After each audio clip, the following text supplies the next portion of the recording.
আল্লাহ বলেছে বান্দা যদি পাহাড় সমতুল্য গুনাহ করে আর একবার যদি বলে আল্লাহ জীবনেও হবে না, এই হবে না যদি বলিয়ে ফেলে তো আল্লাহ বলছে যা তোর গুনাহ সব ক্ষমা মাপ। আর আল্লাহ একবার যদি বলে মাফ করিয়ে দিলুম তো বলেন তো খুশি হব না হব না? আগেও খুশি হব কিনা? হারানো সন্তান যদি মা ফিরে পায়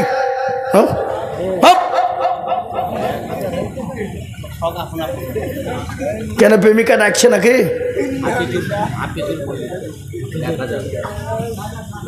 বসিয়েছ তো উঠলে খবর খারাপ আছে, চুপ করে বসে কেনা? হ্যাঁ আল্লাহু আকবার। তো আয় বাবা, হারানো সন্তান যদি মা ফিরে পায় কতটা খুশি হবে? কথা বলেন না কেন? হ্যাঁ, খুশির কোনো শেষ থাকবে? হারানো সন্তান যদি মা ফিরে পায় যতটা খুশি হবে তার থেকে বাবজি 99 গুণ খুশি হন কে? জোরে বলুন। আল্লাহ যদি ক্ষমা করে, আল্লাহ যদি বান্দা যদি আল্লাহর কাছে চায় তাহলে বাবা ক্ষমা করতে আল্লাহ ভালোবাসে না বাসে না?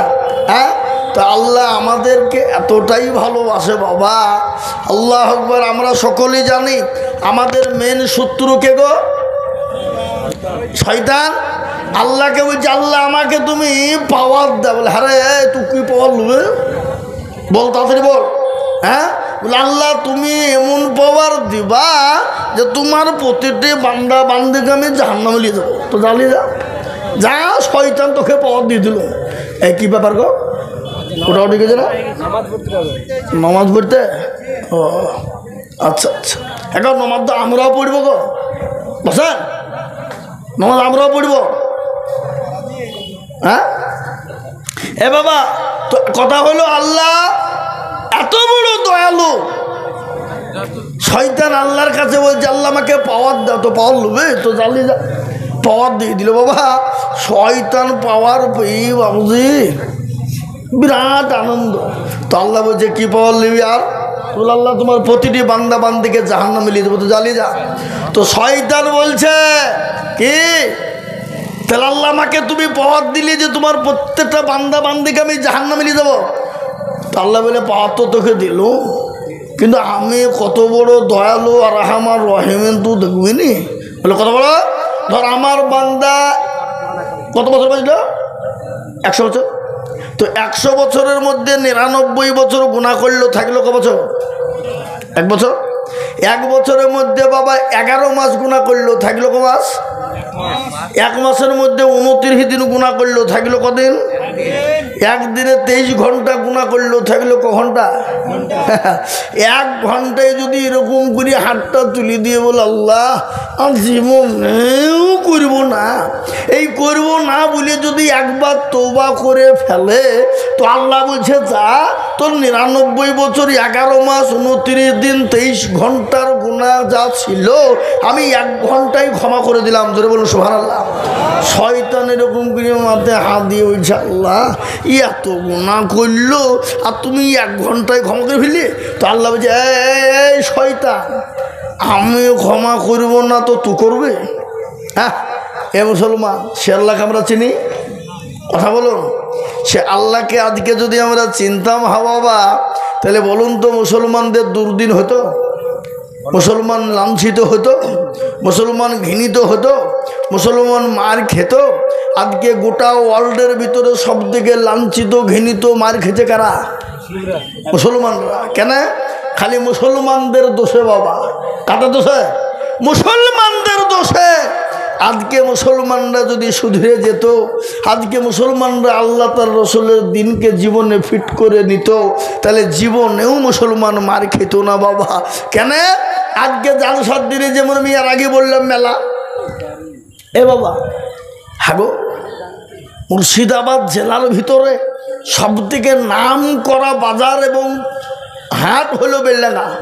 কি বুঝছেন আপনারা বলুন? এই বেলডাঙ্গাকে কে চিনে না? এই বেলডাঙ্গা বাজারকে কোন দেশের লোক চিনে না? হ্যাঁ, ওই সেদিন আমি আসাম গেলাম নওগাঁ জেলায়, তুমি যে হুজুর আপনাদের মুর্শিদাবাদ জেলাতে একটা হাট হয় বেলডাঙ্গার, বিরাট বড় হাট, গরুর হাট, তো তুমি কি করে জানলে? বললেন না আমি গেলছো না তো দেখেছি। সেখানকার লোক বেলডাঙ্গা চিনে, ত্রিপুরার লোক চিনে, গোটা অল ইন্ডিয়ার লোক বেলডাঙ্গার নাম জানে। কি বুঝেন আপনারা বলুন? হ্যাঁ এ বাবা, এত বড় বাজার, যে বাজারে এমন কিছু নাই যে পাওয়া যাবে না। হ্যাঁ তারপরেও আজকে ওই রাস্তার ধারের ফুটপাতের ওই ধুলিয়ে বালি নোংরা পড়ছে, ওই খাওয়ার লেগে আমরা লাইন দিয়ে ভিড় ধরে দাঁড়িয়েছি। হ্যাঁ আমরা আসলে ফুটপাতে খাওয়া লোক, আমরা ভালো জিনিস তো চিনিনি, ভালো জিনিস খেতেও জানিনি, কোটে ধুলিয়ে বালি নোংরা পড়ছে ওই খাওয়া লোক আমরা। তো আমাদের চরিত্র, ব্যবহার, কালচার বাকি হবে? কথা বলেন। হ্যাঁ কি হবে? আমাদের কালচার ব্যবহারটা তো এরকম নোংরামি হবে। হ্যাঁ ও যদি ভালো জিনিস খাওয়া কি জিনিস জানতো, তাহলে ভাবছি তার কালচারও ভালো হতো, ব্যবহারও ভালো হতো, চরিত্রও ভালো হতো, সবটাই ভালো হয়ে যেত। আসলে আমরা বাজারে না যেয়ে, ভালো জায়গায় না গিয়ে আমরা ধুলো বালি নোংরা আবর্জনা খাওয়া লোক, তাহলে আমাদের ব্যবহারটা তো এরকমই হবে।